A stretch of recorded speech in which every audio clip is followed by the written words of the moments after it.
Halo semua, selamat datang di Bacaan Hermit kali ini. Di video kali ini kita akan bincang spiritual ya. Jadi di video kali ini saya akan membahas tentang psikokinesis atau kesadaran batiniah yang barangkali kamu miliki namun tidak kamu sadari.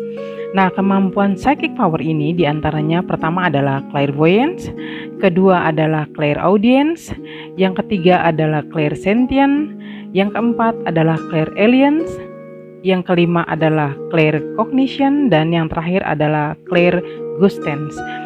Nah, bahasan ini mungkin akan saya jadikan beberapa video ya, supaya durasinya nggak terlalu panjang.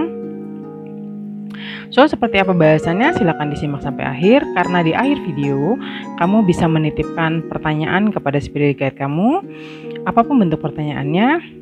Caranya, siapkan satu pertanyaan, kemudian kamu tekan gambarnya, apapun yang terjadi itu adalah jawabannya, gitu ya. Oke, kita langsung masuk ke bahasannya. Yang pertama adalah clairvoyance. Berasal dari bahasa Prancis yaitu clair yang berarti jelas dan voyance yang berarti penglihatan. Dalam bahasa Indonesia dikenal dengan istilah waskita.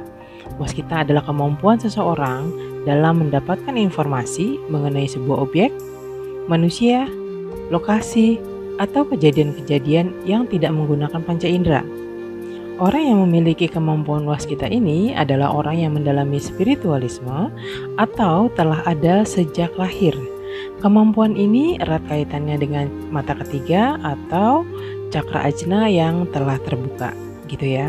Oke, clairvoyance berbeda dengan telepati. Dia hanya menerima langsung dari objek atau kejadian baik di masa lalu, saat ini, masa depan, tanpa mengetahui adanya pikiran orang terhadap hal tersebut.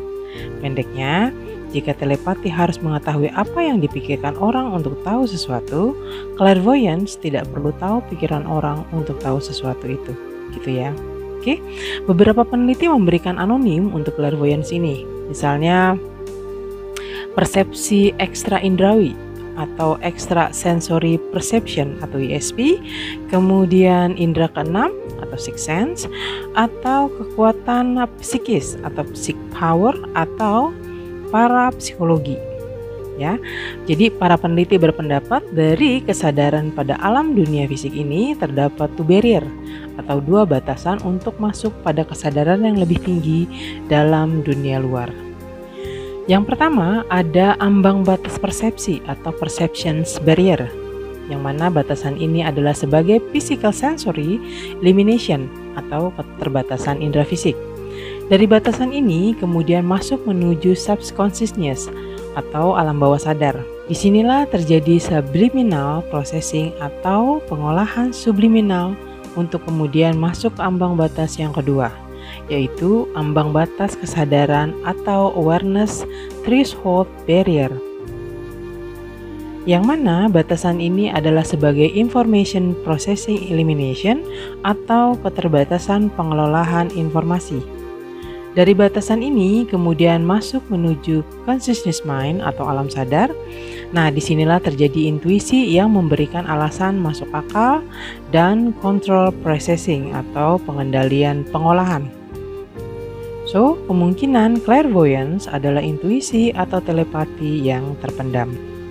Jadi, kalau intuisi itu adalah fenomena dalam pikiran, sementara kalau telepati adalah kemampuan untuk berkomunikasi atau saling bertukar informasi melalui kekuatan otak dengan orang lain tanpa menggunakan indera. Clairvoyance terbagi atas beberapa jenis. Yang pertama adalah telestesia, yaitu kemampuan melihat keadaan sekarang atau hal-hal yang akan terjadi dalam jangka pendek atau jangka menengah. Misalnya, kamu bisa bercerita tentang sebuah pengalaman dan dapat membayangkan dalam pikiran atau imajinasi dengan akurasi 60 sampai dengan 80%. Atau kamu bisa mengetahui informasi yang ada di pikiran orang lain dan bisa kamu bayangkan. Yang kedua adalah precognition, yaitu kemampuan melihat probabilitas kejadian masa depan yang akan terjadi. Yang ketiga ada retrocognition, yaitu kemampuan melihat masa lalu seorang. Dan yang keempat adalah supranatural, yaitu kemampuan penglihatan dan menerima pesan-pesan dari makhluk-makhluk astral.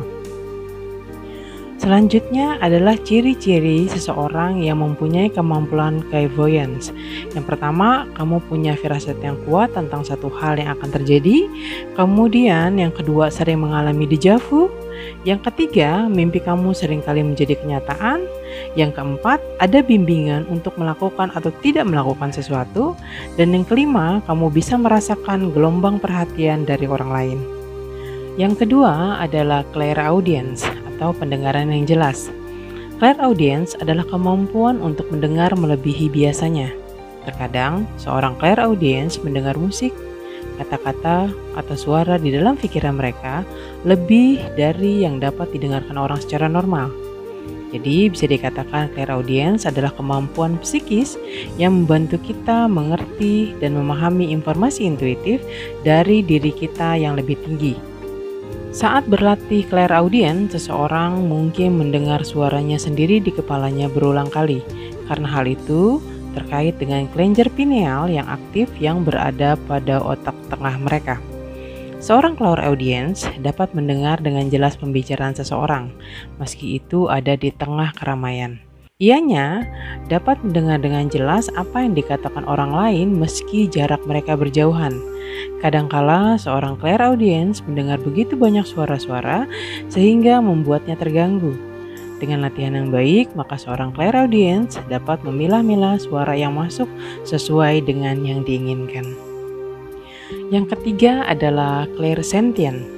Kata clairsentient berarti perasaan yang jelas, yaitu sebuah karunia fisik alami paling sering diremehkan yang dimiliki manusia. Secara sederhana, artinya orang yang memiliki firasat yang sangat kuat. Oke, kemampuan ini membantu kita merasakan perasaan dan emosi yang berbeda dari manusia, hewan, dan roh yang berputar di sekitar kita. Ada emosi yang menumpuk, baik di hati maupun di tubuh, dan hal itu akan membantu kita memahami makna dari emosi-emosi tersebut. Orang yang memiliki kemampuan clairsentient ini biasanya adalah seorang yang empatik. Mereka dapat dengan mudah membaca dan merasakan emosi yang terpancar dari orang lain. Wawasan atau naluri yang tiba-tiba muncul yang entah dari mana merupakan bagian dari tindakan seorang clairsentient. Jadi, secara singkat, clairsentient adalah kemampuan untuk merasakan aroma, rasa, sensasi fisik, dan pikiran-pikiran yang dialami oleh orang lain, seperti merasakan rasa sedih yang sama seperti yang dialami oleh orang lain. Oke, itu dia tadi bahasannya. Kalau ada pertanyaan seputar bahasan kali ini, silakan tulis di kolom komentar, nanti kita diskusi di sana gitu ya. Oke, saya tutup. Ada yang nyata, ada yang tidak kasat mata. Yang nyata punya cerita seperti kita manusia, yang tidak kasat mata punya banyak rahasia. Demikian bacaan The Helmet kali ini, semoga membantu. I wishing you all the best. Namaste.